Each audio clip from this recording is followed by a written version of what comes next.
গুরু ঘর বানাল্লা কি দিয়া। ওকে, আরো জোরে। ও গুরু ঘর বানাল্লা কি দিয়া। সুন্দর। পরের গানে যাই। বাদাম বাদাম দাদা। এর পরের গান, তুমি বন্ধু কালা পাখি। এই সবগুলোর এখান থেকে চলে যাওয়া উচিত, সবগুলোকে এখান থেকে চলে যাওয়া উচিত। এটি হলো সাংস্কৃতিক আগ্রাসন। এতগুলো মানুষ সামনে টুপি পড়া, চতুর্দিকে মানুষগুলো টুপি পড়া, ছোট ছোট বাচ্চা, সেও বলতেছে তুমি বন্ধু কালা পাখি আমি জানো কি। অথচ আমি বললাম আল্লাহ আল্লাহ, সেখানে ধ্বনিটা কম হয়েছে। খুব সাবধান। এবার আর একটা টেস্ট করব, যদি এটা জয়ী হয় তাহলে পরবর্তী গানে যাব, যদি এখানে জয়ী না হয় মাইক্রোফোন ছেড়ে দিয়ে চলে যাব। ত্রিভুবনের প্রিয় মোহাম্মদ, আয়ের সাগর আকাশ বাতাস,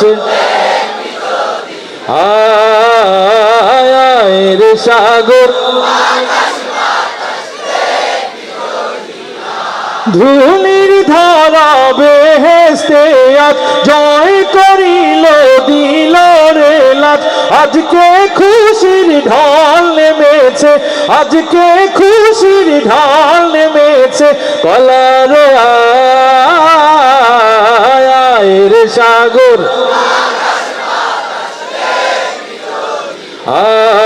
আয়ের সাগর।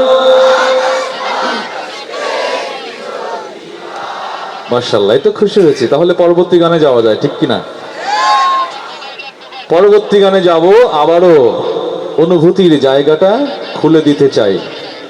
এই আয়োজনের পেছনে অনেক কষ্ট হয়েছে, অনেক প্রতিবন্ধকতাও ছিল, কারো হিংসা ক্রোধ ঘৃণাও ছিল, ঠিক কিনা বলেন তো?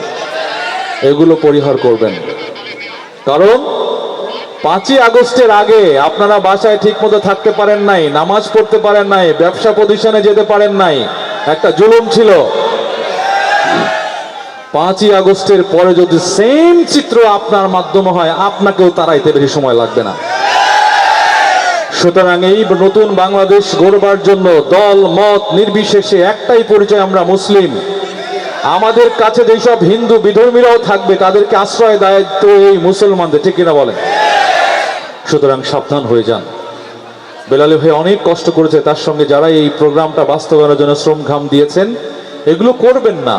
হিংসা দিয়ে আপনি কখনো বড় হতে পারবেন না, আপনার ধ্বংস অনিবার্য।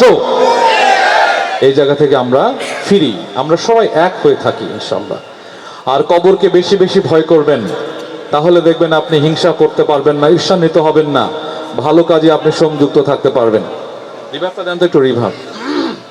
ভালো কাজে আপনি তখন সংযুক্ত হবেন, এটা মনে রাখবেন। কবরকে বেশি বেশি ভয় করবেন, দাম্ভিকতা দেখাবেন না। 6 দিন পর নখ যাবে, 9 দিন পর চুল।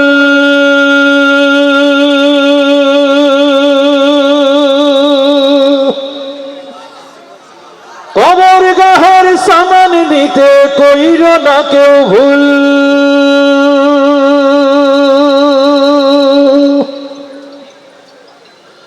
6 দিন পরে নখ যাবে, 9 দিন পর চুল। কবর গাহের সামান নিতে কইর না কেউ ভুল। কবর জায়গা ভালো নয়, আমল দিয়ে কবর গৃহ সাজিয়ে নিতে হয়, আমল দিয়ে কবর গৃহ সাজিয়ে নিতে হয়। 17 দিনে পেট ফেটে শেষ প্রকার খাদ্য হবে, 60 দিন পরে গোশ থাকবে না, কঙ্কাল পরে রবে। 17 দিনে পেট ফেটে শেষ প্রকার খাদ্য হবে, 60 দিন পরে গোশ থাকবে না, কঙ্কাল পরে রবে। 90 দিন হাড়গুলি সব, 90 দিন হাড়গুলি সব আলাদা হয়ে রয় কবর। জায়গা ভালো নয়, আমল দিয়ে কবর গৃহ সাজিয়ে নিতে হয়, আমল দিয়ে কবর গৃহ সাজিয়ে নিতে হয়।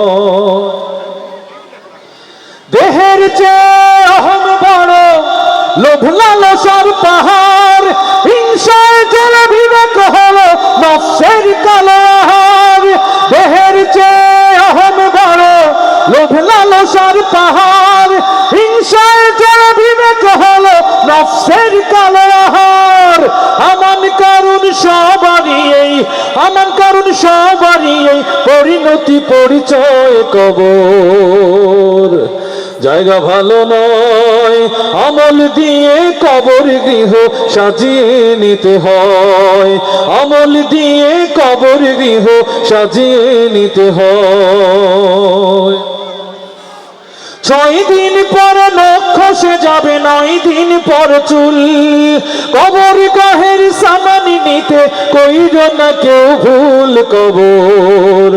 জায়গা ভালো নয়, আমল দিয়ে কবর গৃহ সাজিয়ে নিতে হয়, আমল দিয়ে কবর গৃহ সাজিয়ে নিতে হয়, আমল দিয়ে কবর গৃহ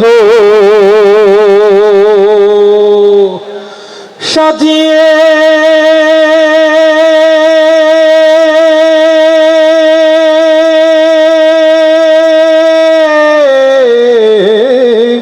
নিতে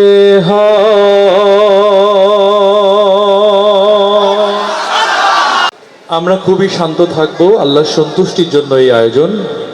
এই সুর দাউদ আলাইহিস সালামকে আল্লাহ দিয়েছেন জান্নাতবাসীদের সামনে দাউদ আলাইহিস সালামকে যে কোরআন তেলাওয়াত করাবেন। অনেক ইতিহাস রয়েছে, এইগুলো বলতে গেলে ঘন্টার পর ঘন্টা সময় চলে যাবে। আল্লাহ রসুলের যুগে সংস্কৃত চর্চা ছিল, সাহাবীদের যুগে ছিল, মা আয়েশা কেমন চর্চা করতেন, 4 খলিফা কেমন চর্চা করতেন, সেই সংস্কৃতির আজকের এই আয়োজন। সবাই কণ্ঠ মিলাবো দারাজ কণ্ঠে ইনশাআল্লাহ। তুমি আসমানে থাকো প্রভু, আমি জমিনে,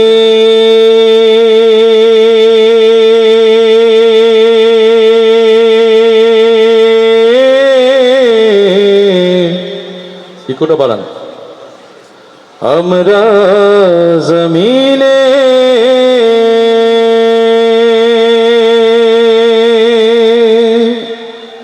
হ্যালো তুমি আল্লাহ। এত আস্তে আমি শুনতে চাই না। আল্লাহ আল্লাহ আল্লাহ আল্লাহ আল্লাহ আল্লাহ আল্লাহ আল্লাহ আল্লাহ আল্লাহ আল্লাহ আল্লাহ মালিক রব্বানা আল্লাহ আল্লাহু আল্লাহু আল্লাহ। যদি অন্তরের ভেতরে দাগ কাটে তাহলে বুঝতে পারবো আপনি কবরকে ভালোবাসেন, জান্নাতের দিকেই যাচ্ছেন। যদি এই গানটি আপনার অন্তরে দাগ না কাটে বুঝতে হবে আপনার অন্তর অপসংস্কৃতি দিয়ে ভরে গেছে, মনে রাখবেন। সুতরাং চলুন সবাই মিলে আবার আব্দুল আলিম 50 বছর আগে যেটি গেয়ে গেছেন, আমরা 50 বছর পরে তরুণ প্রজন্ম সবাই, বৃদ্ধরা যারা আছেন, মধ্যবয়সী ছোটরা, সবাই আমরা আবার আল্লাহর সন্তুষ্টি অর্জন করি কণ্ঠের ধ্বনি দিয়ে। পারবো তো ইনশাআল্লাহ? ইনশাআল্লাহ আসতে হলো কেন? মারহাবা যত জোরে হবে সঙ্গীত তত বেশি হবে, মারহাবা যত কমতে থাকবে সঙ্গীতও কমতে থাকবে। কি করবেন এখন? সাবধান, জোরে বলেন না একবার মারহাবা। এটাই কি শেষ পাওয়ার? আরো জোরে বলেন না মারহাবা। পরের জায়গা পরের জমিন, এই তো সুন্দর কণ্ঠ ছেড়ে। পরের জায়গা পরের জমিন, আমি তো সেই ঘরের মালিক নই, পরের জায়গা পরের জমিন। আমি তো সেই ঘরের মালিক নই, এই ঘরখানা যার জমিদারি।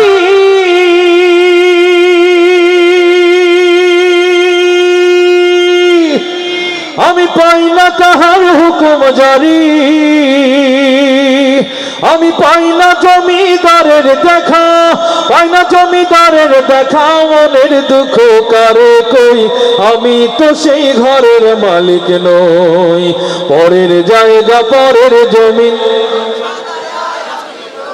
আমি তো সেই ঘরের মালিক নই, জমিদারের ইচ্ছে মতো দেই না জমিন চাষ, তাই তো ফসল ফলে না রে দুঃখ 12 মাস। জমিদারের ইচ্ছে মতো দেই না জমিন চাষ, তাই তো ফসল ফলে না রে দুঃখ 12 মাস। আমি খাজনা পাতি সবই দিলাম,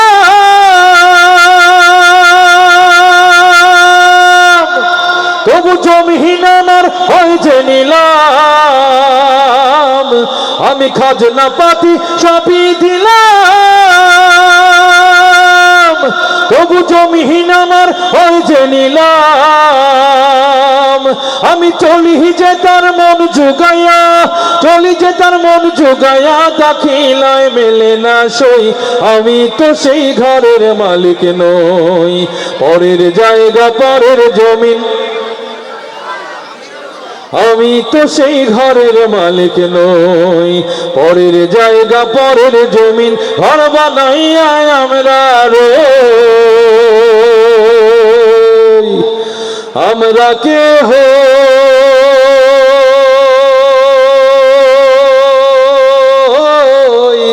ঘরের মালিক নই। রিভাবটা একটু রাখেন, ইকো তো 1 বিট, মানে এটাকে বাড়ি খেয়ে আসছে, ইকোটা বেশি মনে হচ্ছে। রিভাবটা একটু রাখান, রিভাব ফিক্স রেখে দেন। হ্যালো, আরো বাড়ান। হ্যালো হ্যালো, ওকে রাখুন। হ্যাঁ বুঝতে পারছি, রিকোয়েস্টের সুযোগ থাকলে অনেক রাত হয়ে যাবে। এরপর রোকন ভাই তো, আমি তো আবার ঢাকায় চলে যাব। আপনার রোকন ভাইয়ের কাছে যত ইচ্ছে শুনতে থাকবেন, অসুবিধা নেই ইনশাল্লাহ। এরপরে হচ্ছে এই পাশে মা বোনদের দেখছি, এই ভিড়ের ভেতরেও তারা আসছে, মাদের কষ্ট দেওয়া যাবে না। মায়ের এক ধার দুধের দাম, কাটিয়া গায়ের চাম।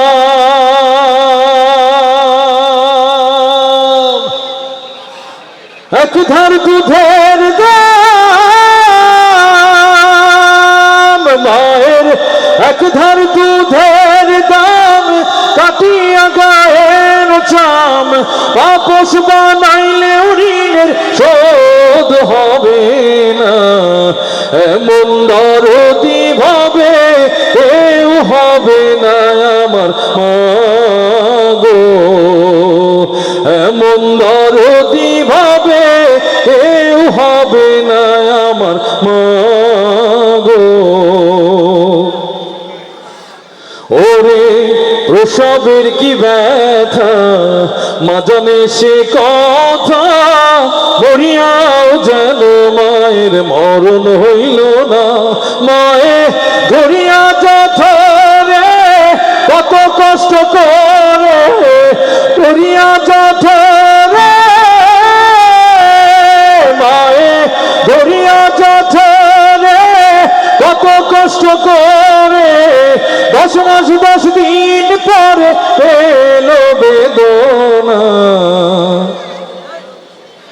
এমন দরদি ভাবে কেউ হবে না আমার মা গো। মায়ের এক ধার দুধের দাম, কাটিয়া গায়ের চাম। এক ধার দুধের দাম, মায়ের এক ধার দুধের দাম, কাটিয়া গায়ের চাম।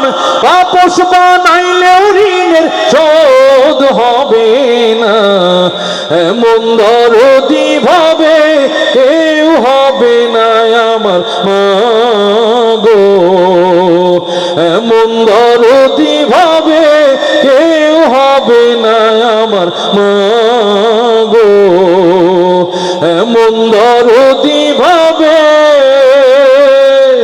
কেউ হবে না আমার মা গো। সুতরাং মাকে ভালোবাসবেন, খুব বেশি ভালোবাসবেন। দেখুন এই গানটি যিনি গিয়েছেন আপনারা শুনেছেন, এটা খালেদ হোসেন মিলু গিয়েছে, আয়ুব বাচ্চু গিয়েছে, দুইজন মানুষই মাটির তলে চলে গেছে। আর এন্ড্রু কিশোর এত বড় একজন আধুনিক গানের শিল্পী, সেও মাটির তলে চলে গেছে। কবি মতিউর রহমান মল্লিক মাটির তলে চলে গেছে, আইনুদ্দিন আল আজাদ মাটির তলে চলে গেছে, অনেক বড় মন্ত্রী, শিল্পপতি, ব্যবসায়ী, শিল্পী, গায়ক, নায়ক সবাই চলে গেছে, ঠিক কিনা? আমাদেরকেও যেতে হবে। আজকে অনেক ভাইরা 50 কিলো দূর থেকে এসছে, আমার সঙ্গে দেখা করেছে, ভাই আশাশুনি থেকে এসেছি, 50 কিলো দূরে, অনেক দূর দূরান্ত থেকে আপনারা এসেছেন। আশাশুনিতে একজন নায়ক ঘুমিয়ে আছে, যিনি রোকন ভাইকেও খুব বেশি ভালোবাসতো, আমাকেও খুব বেশি ভালোবাসতো, একই অফিসে জব করেছি। যদি সেই ওনার একটা সঙ্গীত বলি সবাই চিনবেন, সেই নায়ক রাজ রাজ্জাক মাটির তলে চলে গেছে, খালিদ হাসান মিলু চলে গেছে, যাকে কেন্দ্র করে সঙ্গীত তিনিও চলে গেছে। আমি যখন আশাশুনিতে আসলাম, যখন তার লাশটা নিয়ে আসা হলো, হাত যখন এরকম খাটিয়ার উপরে দিল, আমি তখন হাউমাউ করে কেঁদে উঠেছি। কারণ মিঠুন ভাই আঙ্গুল তুলে তুলেই আমাদেরকে পরামর্শ দিত, মারা যাওয়ার 3 দিন আগেও বলেছে, তারেক শুধু যাব, মাকে দেখবো, চলে এসে বাকি কাজগুলো করব। সেই যে মিঠুন ভাই মাকে দেখতে আসছে, আর ঢাকায় ফেরার সুযোগ হয়নি। এই জন্য প্রিয় ভাইয়েরা, কার কখন মৃত্যু হয় বলা যায় না, সবসময় ভালোর সঙ্গে থাকবেন। আমি মিঠুন ভাইকে স্মরণ করে তার সেই চিরচেনা সুরটি গাওয়ার চেষ্টা করছি। আমার মতো এত সুখী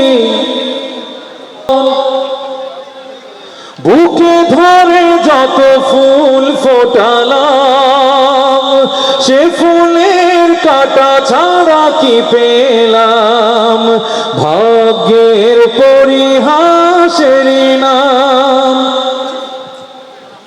কেন নিয়তির কাছে বারে বারে হেরে যায় মানুষ এমন, আমার মতো এত সুখী নয়তো কারো জীবন, নয়তো কারো জীবন। চারিদিকে নিরাশার বালুচর, কি আশায় বেঁধেছি এ খেলা ঘর, স্বপ্ন ভেঙে দিতে এলো ঝড়।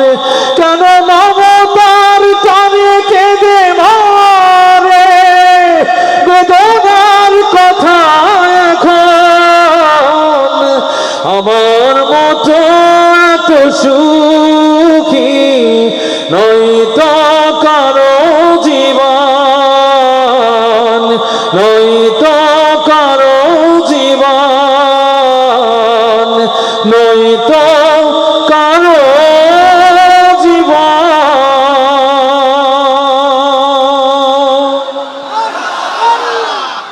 আমি আমার পরিবেশনার শেষ দিকে চলে এসেছি।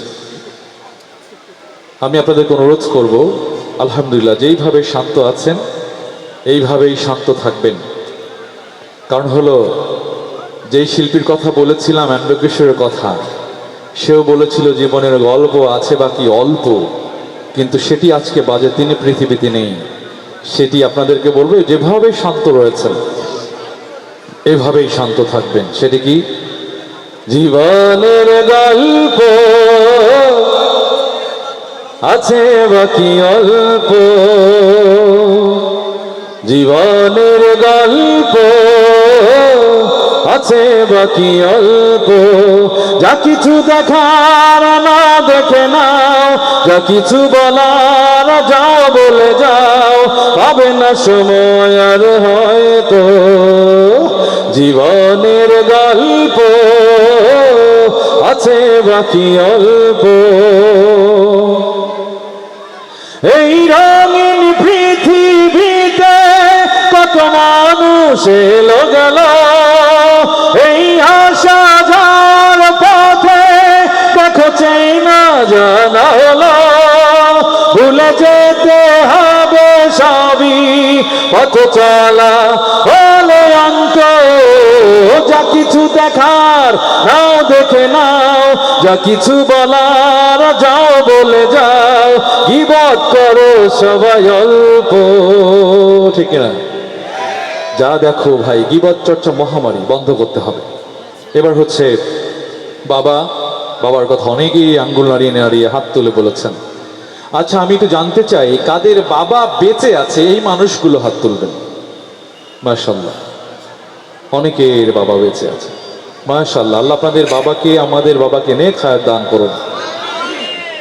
এখন যারা সামনে বসা, যাদের বয়স 30-40 বছর, আপনারা একটু ফ্ল্যাশব্যাক করবেন প্রাইমারি স্কুলে যখন পড়েছেন, বাবার সাথে যখন হাত ধরে গিয়েছেন। এই বঙ্গের মানুষ অনেক নির্যাতিত, ফিনান্সিয়ালি খুব বেশি অর্থকরী আমাদের নাই, ঠিক কিনা বলেন? কিন্তু ফিল করেন বাবা আপনাকে অনেক কষ্ট করে স্কুলে নিয়ে যেত। আজকে সেই বাবার বয়স হয়েছে, আপনি চাকরি করছেন কিন্তু সেই বাবাকে টাকা দিচ্ছেন না, 1 টাকা 2 টাকা কেন? আপনি মাস শেষে একটা বেতন থেকে বাবার জন্য বরাদ্দ রাখবেন, সেটি রাখছেন না, ঠিক কিনা বলেন তো? কিন্তু সেই বাবা আজকে আফসোস করে, বাবার আজকে চোখে কম দেখে, ডায়াবেটিক্স হয়ে গেছে, অনেক ধরনের রোগ। সেই বাবা আপনার একটা ফোনের অপেক্ষায় থাকে আর কথাগুলো বলে এভাবে।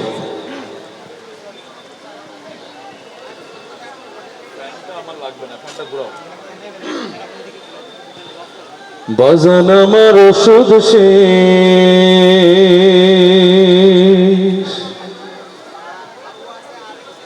ঘন ঘন কাশি হয়,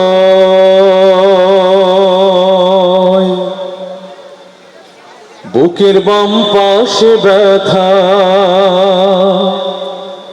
ঝাপসা দেখি সব সময়, এসব কথা ছেলের কানে যায় না।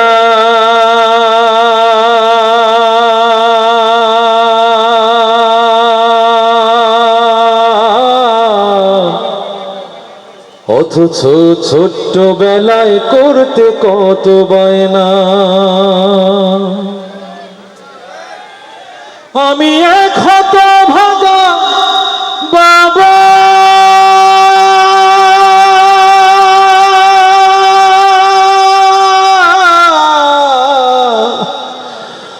আমি মরে গেলে ওষুধ কার কিনে দিবা, আমি মরে গেলে তুমি কার বাবা ডাকবা। বাজান আমার ওষুধ শেষ, ঘন ঘন কাশি হয়, বুকের বাম পাশে ব্যথা, ঝাপসা দেখি সব সময়, এসব কথা ছেলের কানে যায় না।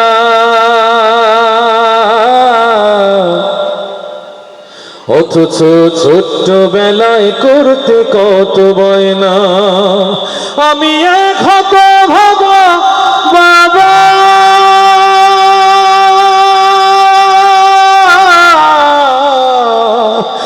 আমি মরে গেলে ওষুধ কার কিনে দিবা,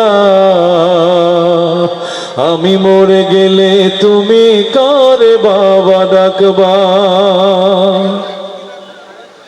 বউটা তোমার কত কিছু চায়, কত টাকা খরচ করো অভিযোগ ছাড়াই। বউটা তোমার কত কিছু চায়, কত টাকা খরচ করো অভিযোগ ছাড়াই। ব্যাংকে তোমার লক্ষ টাকা, আমি চাইলেই পকেট ফাঁকা, মিথ্যায় আর কত কবা। আমি মরে গেলে তুমি কারে বাবা ডাকবা। বাজান আমার ওষুধ শেষ, ঘন ঘন কাশি হয়, বুকের বাম পাশে ব্যথা, ঝাপসা দেখি সব সময়, এসব কথা ছেলের কানে যায় না।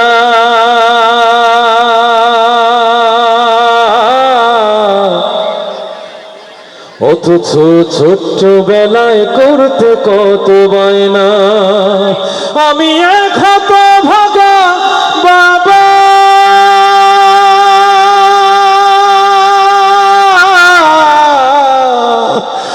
আমি মরে গেলে ওষুধ কার কিনে দিবা,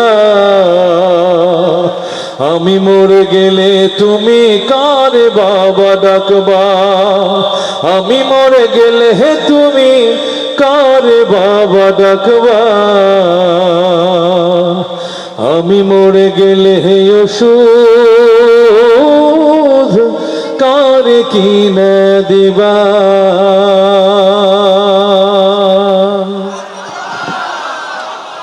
এই জন্য যদি এই দোয়াটা আপনার মুখ দিয়ে না বের হয়, আপনি জেনে রাখুন আপনার সন্তানও এই দোয়া পড়তে ভুলে যাবে, আপনি মারা গেলেও হাত তুলতে ভুলে যাবে, ঠিক কিনা বলেন? এবার হচ্ছে আপনাদের সেই আকাঙ্ক্ষিত বাবা তুমি কেমন আছো ছোট্ট মাটির ঘরে। যার বাবা চলে গেছে সেই বোঝে কি সম্পদ হারিয়েছি। খুব মনোযোগ দিয়ে ফিল করবেন, এই বাবা, এই যে শীত আসছে, আপনার কম্বল বা লেপ যেটাই বলি আপনার গা বের হয়ে যেত, বাবা কি করত? নিজের গা থেকে সরিয়ে আপনাকে জড়িয়ে রাখত। বাবা শীতে কষ্ট করত। আজকে সেই বাবা মাটির ঘরে রয়েছে, আপনার কোনো হদিশ নাই বাবা কেমন আছে। খুব বেশি ফিল করতে হবে। বাবা তুমি কেমন আছো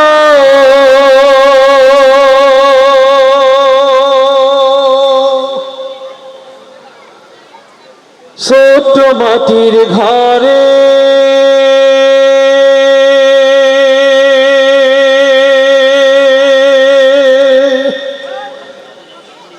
তোমার কথা হৃদয় মাঝে পড়ছে বারে বারে।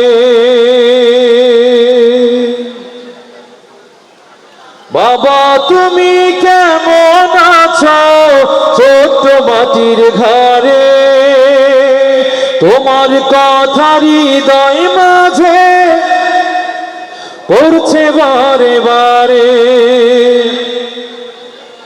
বাবা তুমি কেমন আছো ছোট্ট মাটির ঘরে, তোমার কথা হৃদয় মাঝে পড়ছে বারে বারে। বাবা গো বাবা, বাবা গো বাবা, বাবা গো বাবা, বাবা গো বাবা। কত আদর কত স্নেহ তোমার কাছে পেলাম, সব কিছু হারিয়ে আজকে নিঃস্ব হয়ে গেলাম। কত আদর কত স্নেহ তোমার কাছে পেলাম, সব কিছু হারিয়ে আজকে নিঃস্ব হয়ে গেলাম। ভালোবাসি তোমায় বাবা, বুকটা যে যায় ছিঁড়ে, ভালোবাসি তোমায় বাবা, বুকটা যে যায় ছিঁড়ে। তোমার কথা হৃদয় মাঝে পড়ছে বারে বারে। বাবা তুমি কেমন আছো ছোট্ট মাটির ঘরে, তোমার কথা হৃদয় মাঝে পড়ছে বারে বারে। বাবা গো বাবা, বাবা গো বাবা, বাবা গো বাবা, বাবা গো বাবা। তোমার মতো আপন কেহ পাই না তোমার খোঁজে, তাই তো আজ ঘুমের ঘোরে অশ্রুতে যাই ভিজে। তোমার মতো আপন কেহ পাই না তোমার খোঁজে, তাই তো আজ ঘুমের ঘোরে অশ্রুতে যাই ভিজে। সুখে থেকো পরম সুখে জান্নাতের ভেতরে, সুখে থেকো পরম সুখে জান্নাতের ভেতরে। তোমার কথা হৃদয় মাঝে পড়ছে বারে বারে। বাবা তুমি কেমন আছো ছোট্ট মাটির ঘরে, তোমার কথা হৃদয় মাঝে পড়ছে বারে বারে। বাবা তুমি কেমন আছো ছোট্ট মাটির ঘরে, তোমার কথা হৃদয় মাঝে পড়ছে বারে বারে। বাবা গো বাবা, বাবা গো বাবা, বাবা